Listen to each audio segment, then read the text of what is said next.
कहने का अभिप्राय मेरा यह है मेरे भाई बहन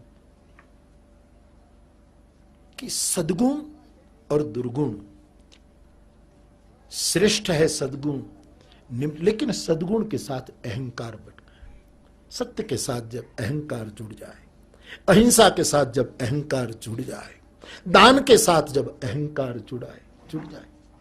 मैं सुबह रमेश भाई को कहता था, दो बाप बेटा बैठा था मेरे पास, दो ही थे। आपको पता, खलील जिब्रान ने एक छोटी सी कहानी लिखी कि एक राजा बैठा था और एक बहुत युवती, बड़ी सुंदर मनोहर युवती और बहुत आनंद में डूबी हुई एक युवती द्वार पर आकर कहती है कि महामहिम को पूछो, मैं उनके दरबार में नृत्य करना चाहती हूं। और सम्राट भी जरा रसिक था, उसने कहा, कला का परखने वाला था, तो कहा कि उसका स्वागत है। वो लड़की आती है, उसने सितार की धुन पर नृत्य किया, बांसुरी के स्वर पर नृत्य किया, पखवाज के ताल पर नृत्य किया।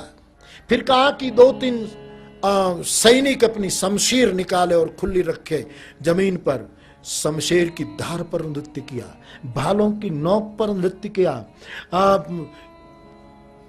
अगल बगल में बाग बगीचा जैसा कुछ था, वहां फूलों के पास जाकर फूलों जैसा नृत्य किया, तितलियों जैसा खलील बड़ी प्यारी रमणीय साहित्यिक भाषा में उसको पेश करता।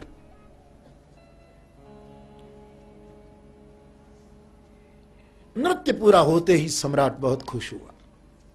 युवती को अपने निकट बुलाकर कहता है कि तुम इतनी आनंदपूर्ण हो, हे सुंदर स्त्री, तूने बहुत सुंदर नृत्य पेश किया। मैं पूछूं कि तेरे नृत्य का राज क्या है? तेरा नृत्य बसता कहां है? तब वो बहुत दार्शनिक बातें कहते हैं।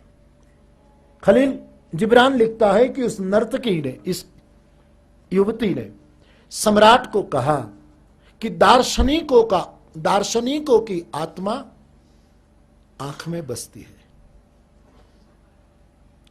बुद्धिमानों की आत्मा बुद्धि में बसती है, भक्त और प्रेमी की आत्मा हृदय में बसती है, दानी की आत्मा हाथ में बसती है, वक्ता की आत्मा उसकी मीठी जबान में बसती है, गायक की आत्मा उसके कंठ में बसती है, सम्राट नृतक की आत्मा उसके रोम रोम में बसती है। इसलिए अब खलील को पता नहीं होगा, लेकिन हमारे यहां तो सूत्र पहले से आया है, आत्मा नर्तक, ये पहले से आया हुआ आत्मा है। दान की आत्मा दाता के हाथ में बसती है, दान करने वाले के पास आत्मा मुट्ठी में आ जाती है, लेकिन शालीनता गई और अहंकार आया तो आत्मा छटक जाती है। दमयंती के हाथ की मछली की तरह, दमयंती के हाथ में पद्म था और वो मछली नल के लिए पक और हाथ से छटक जाती थी मछली। वैसे अहंकार आते ही व्यक्ति की समस्त क्षमता चली जाती, चाहे गान की क्षमता हो, बोलने की क्षमता हो, सुनने का भी अहंकार होता।